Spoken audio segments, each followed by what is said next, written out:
अगर हम अपने ही इंजीनियर्स और साइंटिस्ट्स के साथ ऐसा व्यवहार करेंगे, तो ये देश तरक्की कैसे करेगा?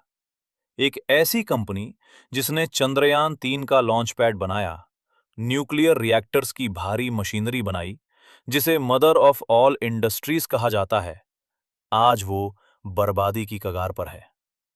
दोस्तों, मैं बात कर रहा हूं HEC, heavy engineering corporation limited, Ranchi की। आज ये संस्थान फंक्शनल पैरालिसिस का शिकार है। सोचिए, यहां के कर्मचारियों को 25 महीने से और अधिकारियों को 29 महीने से सैलरी नहीं मिली है। फरवरी 2026 तक ये देरी 33 महीनों तक पहुंच चुकी है, यानी करीब 3 साल। भारतीय PSU के इतिहास में यह सबसे लंबा समय है जब वेतन नहीं दिया गया। जब संसद में यह सवाल उठा, तो मंत्रालय ने इसे वित्तीय संकट बताया। सरकार का कहना है कि HEC एक अलग कानूनी इकाई, सेपरेट एंटिटी है, इसलिए सरकार सीधे ट्रेजरी से पैसा नहीं दे सकती। कंपनी को अपना पैसा खुद कमाना होगा। पर हकीकत क्या है? आज यहां के इंजीनियर्स अपनी बुनियादी जरूरतों के लिए PF से पैसा निकाल रहे हैं। हालात इतने डरावने हैं कि 100 से ज्यादा कर्मचारी रांची की सड़कों पर सब्जी और मोमोज बेचने को मजबूर हैं।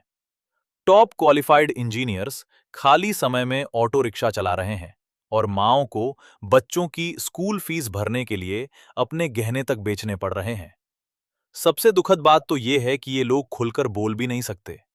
उन्हें डर है कि अगर आवाज उठाई तो बची कुची नौकरी भी चली जाएगी। और ऐसा नहीं है कि काम की कमी है। HEC के पास 818 करोड़ से 1500 करोड़ रुपए तक के ऑर्डर्स पेंडिंग पड़े हैं, लेकिन उनके पास कच्चा माल खरीदने या बिजली का बिल भरने तक का पैसा, वर्किंग कैपिटल नहीं है। इसरो का नया 4000 करोड़ का TLP प्रोजेक्ट निजी कंपनियों HAL, L&T को दिया जा रहा है, क्योंकि HEC बैंक गारंटी तक नहीं दे पा रहा।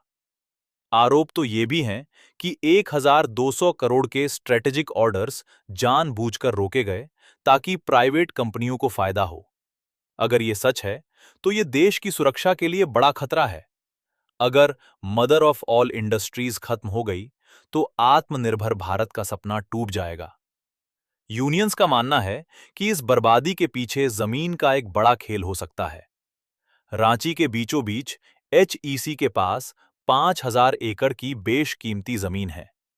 अब तक 675 एकड़ जमीन हाईकोर्ट और स्मार्ट सिटी के लिए दी जा चुकी है और 1658 एकड़